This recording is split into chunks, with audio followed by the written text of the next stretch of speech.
பரிசுத்த ஆவை பொழிந்து இக்காணிக்கைகளை புனிதப்படுத்த வேண்டுமென உம்மை மன்றாடுகின்றோம். இவ்வாறு எங்கள் ஆண்டவர் இயேசு கிறிஸ்துவின் உடலும் இரத்தமாக எங்களுக்கு இவை மாறுவனவாக. அவர் பாடுபட முனவந்து தம்மை கையளித்த போது அப்பத்தை எடுத்து நன்றி செலுத்தி அதை பிட்டு தம் சீடருக்கு அளித்து கூறியதாவது: அனைவரும் இதை வாங்கி உண்ணுங்கள், ஏனெனில் இது உங்களுக்காக கையளிக்கப்படும் என் சரீரம்.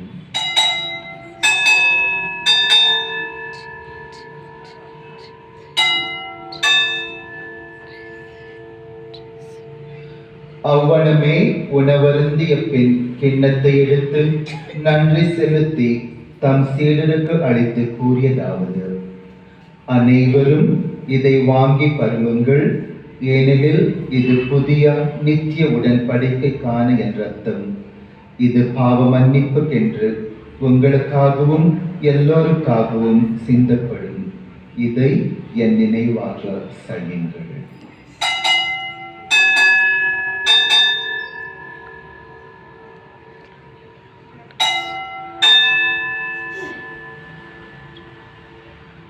இது விசுவாசத்தின் மறைபொருள். ஆண்டவரே, நீர் வருமளவும் உமது இறப்பினை அறிக்கையிடுகின்றோம், உமது உயிர்ப்பினையும் எடுத்துரைக்கின்றோம். ஆகவே இறைவா, நாங்கள் கிறிஸ்துவின் மரணத்தையும் உயிர்ப்பையும் நிலை கூர்ந்து வாழ்வு தரும் அப்பத்தையும் மீட்பளிக்கும் கிண்ணத்தையும் உமக்கு ஒப்புகின்றோம். உம் திருவனின்ற ஊழியம் புரிய தகுந்தவர்களென எங்களை ஏற்றுக்கொண்டீர்.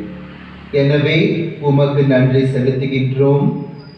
மேலும் கிறிஸ்துவின் உடலிலும் இரத்தத்திலும் பங்கு கொள்ளும் எங்களை பரிசுத்த ஆவி ஒன்று சேர்க்க வேண்டுமென உம்மை தாழ்மையுடன் மன்றாடுகின்றோம்.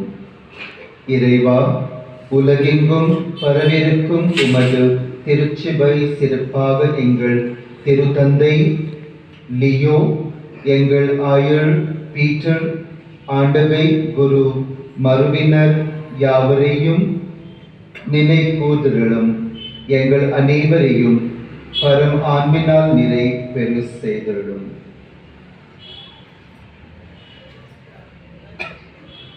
உயிர்களும் நம்பிக்கையுடன் இருந்து போன எங்கள் சகோதரையும் இறந்தோரு அனைவரையும் நினை கூர்ந்து ஒளிமிக்கவும் திருமுன் ஏற்றுக்கொள்ளும்.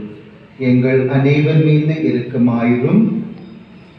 இறைவனின் கன்னித்தாயான மாட்சிமைக்கு மரியாள், புனித அப்போஸ்தலர், இவ்வுலகில் உமக்கு உகந்தவர்களாய் இருந்த புனிதர் ஆகிய அனைவரிடம் நாங்கள் நித்திய வாழ்வில் தோழமையுண்டு உம் திருமகன் இயேசு கிறிஸ்து வழியாக உம்மை புகழேந்தத்து வேண்டுமென உம்மை மன்றாடுகின்றோம்.